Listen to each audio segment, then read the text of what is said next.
Welcome, everyone, to the Entrepreneurial CPA Show, coming to you with our special episodes during the COVID-19 outbreak, still with the knowledge you need to break free of the box and punch above your weight.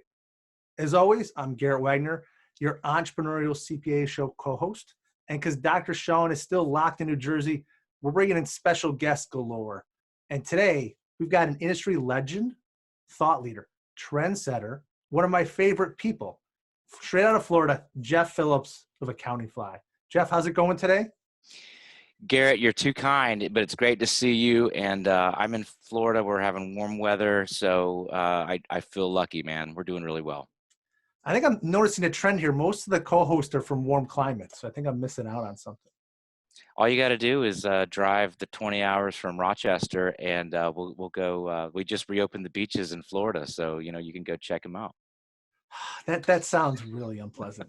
Let's skip that and let's tee that up to virtual, and managing remote work. Because Jeff, we talk about that all the time. We see each other at conferences and events, and I think remote work is always something firms have struggled with and thought about. And for most of them, mid-March, they just got pushed into working remotely. They never did it before, and they had to. And I've heard from so many that it was traumatic. It was awful. They weren't sure what to do. But now they're making it work, and I'm hearing some saying I'm going to go all back in the office and never be virtual again. Some say maybe I'll try it. And you're an expert on remote work. You've been running a remote virtual company in the accounting industry, Accounting Fly, for years now. So I want to kind of hear from you and talk about that. Do firms, number one, need to embrace remote work, or is this just a trend because of the lockdown that they should forget about? Not only are they have they been forced to work from home, a lot of them or their teams have been forced to work from home while their spouses are also at home and while their children are also at home. So it's all brand new territory. So and I know you're in that boat, and I've got 3 kids at my house, and when I do these webinars up here from my living room, I start the webinar by saying, any moment, all 3 of my kids could just walk into the shot, and we're just going to all have to deal with it, right? So the couple of interesting points here. One is there are firms that have been doing virtual work for years. At Accounting Fly, we have clients who are fully virtual firms that have no office. And so they can teach us how to be great at remote work. Here's my take.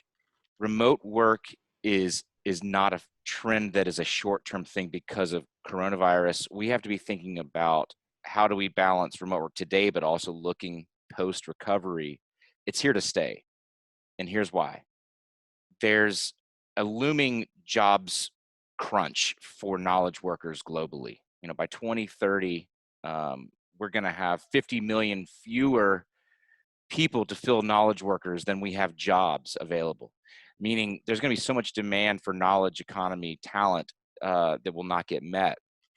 And even though we're in a short-term pain point, the talent gets to call the shots. It's always going to be a talents market in knowledge work. And you were feeling that in the accounting profession, right? If you're in Rochester, you try to hire somebody, it's impossible to hire somebody in Rochester, but you've been building this virtual team, and you've got people all over the country. And that's, to me, the new normal. So remote work before COVID-19 was the best way to build a team. And all you had to do was find the best people for the position in your firm and learn how to adjust to it. So it's this incredibly effective tool, but now we've been forced to learn how to do it. So it's not going anywhere. Millennials have made it clear, according to Gallup, that they want benefits and perks that support families and flexibility. And what I mean by that, Garrett, is when this is all over, A players, they're going to go to work at companies and firms that prefer remote work. So we might as well just get good at it. And the last thing I'll say is, in my opinion, having done it for 14 or 15 years, it's more productive than the traditional office setup. And I'm happy to talk about that, why that is. So big picture, let's embrace it. Yeah, and I think that's something that, if for most of the firms out there that haven't really tried this before, you get the taste, and so you realize, wow, this is actually easier than I thought. I never would have made this transition to be 100% virtual March 5th, but you know what? I didn't have a choice. I'm there. I learn with it. And actually, to your point, I actually kind of like this. I like that flexibility. I don't miss that drive to the office. Now, there's some things that I've got to learn, and we'll talk about that in some extra episodes. But yeah, I don't think it's a new normal, a drastic shift because of coronavirus. We've talked all the time. Firms need to embrace remote work. This is just there was disruptions forcing firms to say, you know what, let's do it. Right. And I'm happy because of it. And then we learn new ways to manage our people. And you and I talk about that at conferences all the time. And last year we had some conferences, and the questions like, well, how do I manage remote workers? Like, how do I do this? How do I do that? And we're like, well, that's been done before. To your point, this is not a new thing that just happened today. That no one's ever done remote work before, and we've got to figure it out. Gallup came out with a study, which is old data. It's 2017, that said that 47% of the finance industry in the United States was already working from home some of the time and growing rapidly.